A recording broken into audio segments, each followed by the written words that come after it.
नमस्कार साथियों, आज की वीडियो में हम बात करेंगे रुद्राक्ष दीक्षा की। जैसा कि सब जानते हैं कि महाशिवरात्रि के पर्व के मौके पर रुद्राक्ष निःशुल्क भेंट करने का ईशा फाउंडेशन ने एक निर्णय लिया था, जिसके तहत सब लोगों ने अप्लाई किया। मैंने भी अप्लाई किया था। वो पैकेट हमें मिल चुका है। उस पैकेट में रुद्राक्ष है, अभय सूत्र है, विभूति है और आदि योगी की एक तस्वीर है। उसके बाद क्या करना है, ये सब जानने के लिए एक नई वीडियो के साथ मैं आपके सामने पेश हूँ। उसमें जो भी जानकारी दी गई है वो ईशा फाउंडेशन की वेबसाइट से ही ली गई है, तो एक पूरी तरह से ऑथेंटिकेटेड है। आइए शुरुआत करते हैं। देखिए, सबसे पहले आपके पास जब ये शुरू हुआ था तो एक मैसेज आया था कि हम 10 से 12 दिन में, आप 10 से 12 हफ्तों में आपका डिस्पैच कर देंगे और आपको एक एसएमएस मिलेगा। वो एसएमएस शायद बहुत लोगों को नहीं मिला, सीधा पैकेट मिल गया। मगर जिन लोगों को भी नहीं मिला है वो भी जाके रुद्राक्ष दीक्षा .support@महाशिवरात्रि.org पे लिख सकते हैं, अगर उन्होंने अप्लाई किया था और उन्हें अभी तक पैकेट नहीं मिला है। आगे बात करते हैं। अगर इस मामले में कोई भी आपको कोई कहीं दिक्कत आ रही है, तो मैंने जैसे कि बताया कि रुद्राक्ष दीक्षा .support@महाशिवरात्रि.org, और अगर आप डोनेशन करना चाहते हैं तो रुद्राक्ष.donations@महाशिवरात्रि.org पर आप इस दोनों मेल आईडी पे आप मेल कर सकते हैं। इसका लिंक डिस्क्रिप्शन बॉक्स में भी दे दिया जाएगा। आगे बात करते हैं। तो गुरु दीक्षा कैसे होगी, ये बहुत से लोगों का सवाल आ रहा था बार बार। तो गुरु दीक्षा के बारे में जैसे ही इन्होंने पैकेट भेजा, उससे कुछ दिनों बाद, डिलीवरी के बाद आपके पास एक मेल आ जाता है जिसमें उन्होंने साफ मेंशन किया है कि इसके बाद आपको, अभी आपको सिर्फ पैकेट मिला है। दीक्षा आपकी जो होगी वो गुरु पूर्णिमा 23 जुलाई को होगी। उस दिन एक पूर्णिमा का दिन सत्संग होगा सतगुरु के साथ, और इस तरह के सत्संग 26 अप्रैल से शुरू हो जाएंगे। आप उनको ज्वाइन कर सकते हैं। और नीचे एक लिंक आएगा, रजिस्टर फॉर फुल मून सत्संग, ये आपके मेल पे आएगा। अगर आपके पास पैकेट पहुंच चुका है, उसके बाद ये आपको मेल पे मिलेगा, रजिस्टर फॉर फुल मून सत्संग। और इसी के थ्रू आप गुरु पूर्णिमा के मौके पे आप एक विधिवत रूप से ऑनलाइन तरीके से गुरु दीक्षित हो जाएंगे ईशा फाउंडेशन में, सतगुरु जग्गी वासुदेव जी के द्वारा। आगे बात करते हैं। देखिए मैं क्या मिला पैकेट में। पैकेट में हमें रुद्राक्ष मिला था और हमें ये पंचमुखी रुद्राक्ष मिला है। इसके फायदे के बारे में सब जानते हैं, तभी लोगों ने अप्लाई किया। हम बात करते हैं इसके बाद क्या करना है।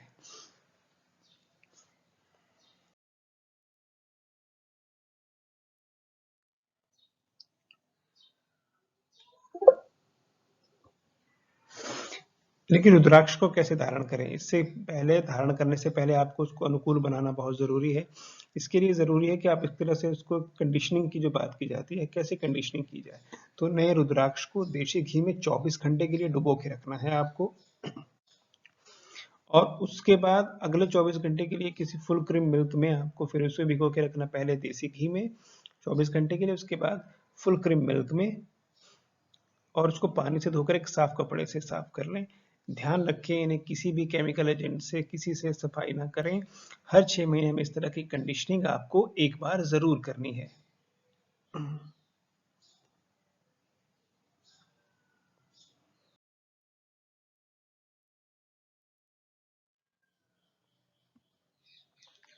हर 6 महीने में आपको घी और दूध में उसी तरह से उसको डुबोना है, ताकि रुद्राक्ष उससे मजबूत रहता है, क्योंकि उसको बार बार पानी लगने से, धूप लगने से कहीं ना कहीं उसके बाहर की परत पर असर पड़ता है। तो एक तरह से उसको मजबूती बनी रहेगी। 1 से 2 साल के भीतर में आप तिल के तेल में भी उसको डुबो सकते हैं। अब सवाल आता है कि रुद्राक्ष का पैकेट तो आपके पास आ गया, मगर उससे कुछ गंध आ रही है, उस गंध के बारे में क्या करना है। उस गंध के बारे में यह है कि आप, थोड़ा सा फिसलन भरा हो सकता है, क्योंकि एक तरह से उसको उन्होंने भी वहां पे उसको अच्छे से घी वगैरह में अभिमंत्रित करके रखा है, जिससे घी और दूध की गंध आ सकती है। तो इसके लिए क्या करें, इसके लिए आप रुद्राक्ष में विभूति लगा लें, इससे उसकी चिपचिपाहट जो है वो कम हो जाएगी। वो विभूति आपको इसी पैकेट में मिलेगी। उसको विभूति हाथ में लें तो रुद्राक्ष को हल्के से हाथ से घुमा लें, मगर ये ध्यान रखें उससे पहले रुद्राक्ष को पानी से नहीं धोना है, ना ही साबुन से धोना है। दूध से निकाल, घी में डालेंगे, घी के बाद दूध में डालेंगे, दूध में डालने के बाद रुद्राक्ष को सीधे विभूति में डालना है, ताकि जो उसकी थोड़ी सी स्मेल, अगर आप किसी को वो अनकंफर्टेबल लगती है तो वो उसको, उससे निकल जाएगी। अब कंडीशनिंग के बाद घी का क्या करें? कंडीशनिंग के बाद घी का देखिए 24 घंटे के लिए रुद्राक्ष की कंडीशनिंग करते हैं, उसको पौधे के भोजन के रूप में आप पौधे में दे दीजिए, दीपक के तेल के रूप में उसका इस्तेमाल कर दीजिए, या उसको अगली कंडीशनिंग के लिए आप सेव करके रखिए। उस बचे हुए घी का इस्तेमाल, ध्यान रखिए, उस बचे हुए घी का इस्तेमाल आपको खाना पकाने के लिए नहीं करना है। जी, बिल्कुल भी उस घी का इस्तेमाल आपको खाना पकाने के लिए नहीं करना है, उसकी एनर्जी एकदम अलग होती है। एक और सवाल आता है, रुद्राक्ष के मनकों को पहने रहने से उनका रंग कुछ समय के बाद गहरा हो जाता है, ऐसे में क्या करें? तो देखिए, रुद्राक्ष का रंग समय समय पे जैसे आप थोड़ा पानी लगेगा, कुछ और लगेगा, तो उसका रंग गहरा होता जाता है। और ऐसा इसलिए भी होता है कि घी, दूध और तिल का तेल जो है वो उसके अंदर ऑब्जर्व करता रहता है। आपका बॉडी का एक नेचुरल ऑयल होता है, पसीना होता है, उसको भी सोखता है। उसका एक स्वाभाविक प्रक्रिया है, इसको हम ये कहें कि ये एक तरह से हमारे लिए अच्छी हो रही है, या इसका रंग बदलने से कोई आध्यात्मिक उसको हम जोड़ना चाहें, तो वो ईशा फाउंडेशन ने कहा है कि आप प्लीज उसको उस तरह से कनेक्ट मत कीजिए। ये एक नेचुरल केमिकल प्रक्रिया है। मनकों से पीला रिसाव होता है तो क्या करें? कि जब पहली बार रुद्राक्ष की कंडीशनिंग की जाती है तो कुछ रिसाव हो सकता है, ये पीला या काला होता है। ये इसके भी पीछे कारण बताया गया है। इस कारण ये है कि रुद्राक्ष के जो मनकों को इकट्ठा किया जाता है तो उनको ढकने के लिए मिट्टी में रखा जाता है। जब मिट्टी पे रुद्राक्ष लगाया जाता है तो ये एक तरह से सुनिश्चित होता है कि वो बीज अपनी मूल दशा में बना हुआ है, वो जैसा ही है जैसा पेड़ से आया था। तो रंग में अंतर आ सकता है कि वो मिट्टी कौन सी थी, किस तरह की मिट्टी थी, काली मिट्टी थी, पीली मिट्टी थी, लाल मिट्टी थी, उस वजह से उसमें ये अंतर आ सकता है। क्या स्नान करते समय रुद्राक्ष पहनना चाहिए? जी, अगर आप ठंडे पानी से स्नान करते हैं और किसी साबुन का इस्तेमाल नहीं कर रहे, किसी शावर जेल का इस्तेमाल नहीं कर रहे, कोई दिक्कत नहीं है, आपके ऊपर रहेगा, बहुत अच्छी बात है, कोई दिक्कत नहीं है। मगर अगर आप केमिकल किसी साबुन का इस्तेमाल कर रहे हैं, गर्म पानी का इस्तेमाल कर रहे हैं, तो रुद्राक्ष की जो बाहर की सतह है उस पर इस पे फर्क पड़ता है और ये फट जाएगा, तो फिर ये टूट सकता है और ये एक अपने आप में आपको भी अच्छा नहीं लगेगा। तो ये ध्यान रखें कि नहाते, अगर आप गर्म पानी से नहाते हैं और साबुन का इस्तेमाल करते हैं तो उसको रुद्राक्ष को किसी कपड़े पे रख लें निकाल के। अगर आपके पास पहले से माला है तो क्या करें? देखिए, अगर आपको पहले से माला है, रुद्राक्ष माला है, तो आप उसके साथ भी इसको पहन सकते हैं। कोई ये अब इसको पहनना है नहीं पहनना है ऐसी कोई बात नहीं है। क्या आप अपना रुद्राक्ष किसी और के साथ साझा कर सकते हैं? ये बहुत से लोग की पत्नी के साथ, बच्चों के साथ, तो इस बात का ध्यान रखिए कि नहीं, आपको रुद्राक्ष आपका अपना साझा है, आपका अपना है, इसको किसी और के साथ आपको शेयर नहीं करना है, क्योंकि रुद्राक्ष की जो एनर्जी है वो पहनने वाले के हिसाब से ढल जाती है। वो किसी दूसरे को एक अच्छा रिजल्ट तो नहीं देगी, शायद उनको थोड़ा डिस्टर्ब कर सकती है। अब बात आती है कि पंचमुखी रुद्राक्ष है वो, इसको बिंदु वाला ही हम पहनेंगे तो गले पे आएगा, तो कहाँ जैसे आना चाहिए? इस बारे में भी ईशा फाउंडेशन ने बताया है कि पंचमुखी माला का जो बिंदु वाला हिस्सा है, जहाँ पे वो रुद्राक्ष आपके गले में रहेगा, तो कहीं पे भी आ जाए कोई दिक्कत नहीं है। चलते सोते आगे पीछे कहीं भी जा रहा है, उससे कोई दिक्कत नहीं है। अगर छाती के बीच में आपके पास आता है बहुत अच्छा है, मगर फिर भी हिलता डुलता रहेगा तो इस बारे में कोई मन में वहम रखने की जरूरत नहीं है। और एक बात आती है, उतारना पड़े रुद्राक्ष को तो कहाँ रखें? जैसे मैंने बात की कि नहाते समय आप उतार सकते हैं, और अगर आपको उतारना पड़े तो फिर कहाँ रखें? तो इसके लिए कि किसी रेशमी कपड़े में रख लें या किसी तांबे के बर्तन में रखें। मगर ध्यान रखें कि तांबा जो होता है दूध के उत्पादों को ऑक्सीडाइज कर देता है, इसलिए उस तांबे के पात्र में कभी भी आप उसको कंडीशनिंग करते हुए तांबे के बर्तन में नहीं रखना है। उस समय आपको किसी स्टील की कटोरी में रख लीजिए, मगर उसमें नहीं रखना है। और वैसे जब आप इस्तेमाल कर रहे हो तो उसको किसी एक रेशमी कपड़े में लपेट के रख लीजिए, नहाने के बाद दोबारा इसको पहन लीजिए। एक और बहुत बार बात आती है महिलाओं के संदर्भ में कि मासिक धर्म रुद्राक्ष है तो क्या करें? पहन सकते हैं जी, बिल्कुल पहन सकते हैं, इसमें कोई सेकंड थॉट देने की जरूरत नहीं है। इस तरह के किसी वहम में आपको आने की जरूरत नहीं है। अगर पहनना हो तो फिर इसको कैसे रखें? देखिए, अगर पहन ही रहे सुरक्षित रूप से इसको कहीं रख दें, किसी कपास या रेशम के प्राकृतिक कपड़े में लपेट दें, किसी धातु के डब्बे या कंटेनर में ना रखें। तांबे में आप रख सकते हैं, तांबा का एक्सेप्शन है। उसके अलावा इसको किसी कंटेनर में नहीं रखना है। आपको किसी कपड़े में, सूती कपड़े में लपेट के इसको रखते हैं। अब बात आती है विभूति की। बात होगी रुद्राक्ष के पैकेट की, कि रुद्राक्ष आपका पैकेट आपके पास होगा। अब विभूति का क्या करेंगे? तो विभूति आपके पास आ गई है। देखिए, विभूति क्या है? ये विभूति एक तरह से पवित्र राख है, ये भगवान शिव के साथ निकटता से जुड़ी हुई है। बहुत सी बार हमको जैसे देखते हैं कि इसको हम शमशान की राख से जोड़ते हैं। राख का मतलब है कि जीवन एक नश्वर है। तो विभूति एक तरह से उसका स्मरण कराती है कि अंत में सब ये हमारा ही स्वरूप है, हमें इसी में मिल जाना है। तो अगर हम इसको अच्छी तरीके से इस्तेमाल करें तो शरीर की ऊर्जा को बेहतरीन तरीके से संचारित करती है। और एक और बात, पहले शमशान की राख का इस्तेमाल करते हैं योगी, जैसा हम जानते ही हैं। मगर यहाँ पर जिस विभूति जो आपको दी गई है, ये गोबर या चावल की भूसी से भी बनाई गई है।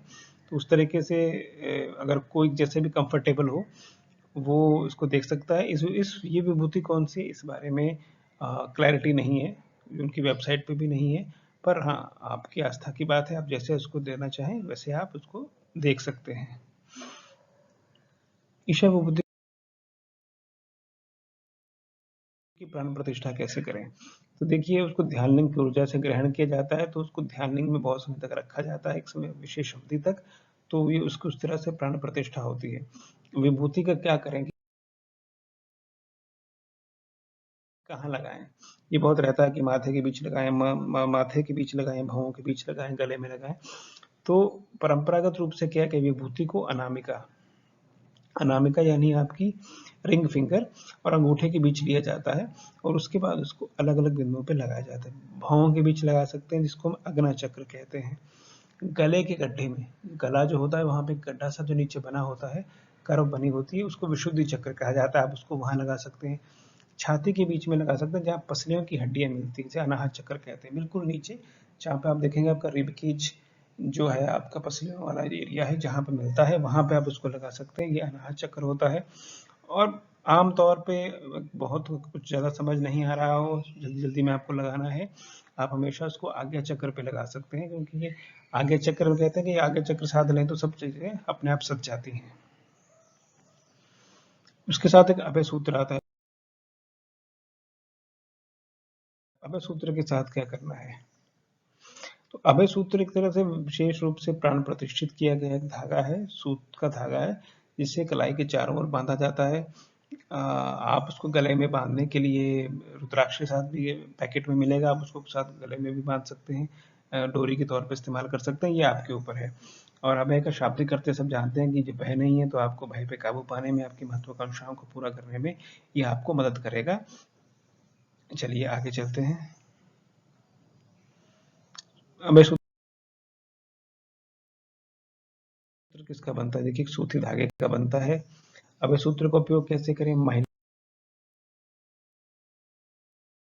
इसे अपनी बाईं कलाई पे पहने, जैसे कि हमेशा ही वो रहती है, और पुरुषों को दाईं कलाई पे पहनना चाहिए, और कम से कम इसे 40 दिनों तक पहनना चाहिए। और उसके बाद क्या करना है? उसके बाद आपको उसको हटा देना, मतलब 40 दिन तो पहने ही पहने, अगर उसके बाद लगे कटना फटना शुरू हो गया है, पानी लगता है, सूखता है, धूप लगती है, पसीना लगता है, या कहीं आंच लग रही है उस पर, तो वो उसको हटाना कैसे है? उसको काटना नहीं है, ध्यान रखें, उसको काट के नहीं हटाना। हम जैसे बहुत बार कर देते हैं, नए किसी धागे को जब बांधते हैं तो पुराने को हम काट के कैसे भी निकाल देते हैं। इसको जलाकर, या उसको अगर आप खोल सकते हैं, जो कि बड़ा मुश्किल हो जाएगा इतने दिनों के बाद, मगर उसको जलाकर आप हटा सकते हैं। और गीली मिट्टी में दबा दें या जलाकर नष्ट कर दें, या उसको किसी आंच पे जला के किसी पूजा स्थल पे उसकी राख को विशुद्धि चक्र पे लगाकर अनाहत चक्र तक, यानी आपकी पसलियों के रिब केज के पास, वहां पे आप जहाँ पे ज्वाइंट होती है वहां पे आप इसको, उस राख को लगा सकते हैं। ये इसको एक तरह से उसके लिए सबसे अच्छा तरीका है। अब सबसे अंत में क्या है? आदि योगी। आदि योगी कौन है? इनके बारे में आप सभी जानते ही होंगे। 15,000 साल से पहले बताया जाता है कि आदि योगी वो हैं जिन्होंने योग विज्ञान की दीक्षा देकर 112 प्रकार से ज़्यादा तरीके सिखाए, जैसे आप खुद को स्वयं से जोड़ सकते हैं, स्वयं को परम से जोड़ सकते हैं। तो ये आदियोगी के बारे में आपको वेबसाइट पे खूब सारी इन्फॉर्मेशन मिल जाएगी और उनके महत्व के बारे में कहा गया है कि सदगुरु ने कहा है कि आदियोगी का महत्व यह है कि उन्होंने मानव चेतना को विकसित करने के लिए ऐसे तरीके प्रदान किए जो हमेशा से महत्वपूर्ण रहे हैं, आज भी महत्वपूर्ण है, आगे भी महत्वपूर्ण रहेंगे। तो ये उनका जो जो अब आपको साथ में क्या मिलता है, आपको साथ में एक प्रतिमा मिलती है, उस प्रतिमा आदियोगी की जो पैकेट में आपको साथ में मिलेगी। तो ये कुछ जानकारी थी जो हमने आप सबके लिए सहेजी थी कि किस तरीके से जो उस पैकेट में सामान आया उसको किस तरीके से इस्तेमाल करें, इसके बारे में छोटा सा एक ब्रोशर पैकेट के अंदर भी होता है, ईमेल पे भी इंफॉर्मेशन मिलती है, वेबसाइट पे भी मिलती है। उसी को थोड़ा कंपाइल करके हमने आपके सामने प्रस्तुत किया। आपको ये वीडियो कैसा लगा इस बारे में आप ज़रूर बताइएगा, और आप इस तरह के किसी और विषय के बारे में जानना चाहते हैं उस बारे में आप बताइए। हम कोशिश करेंगे कि उसके बारे में जल्द से जल्द आपको एक अच्छे रोचक तरीके से आपके लिए इन्फॉर्मेशन लेके आ सके। धन्यवाद।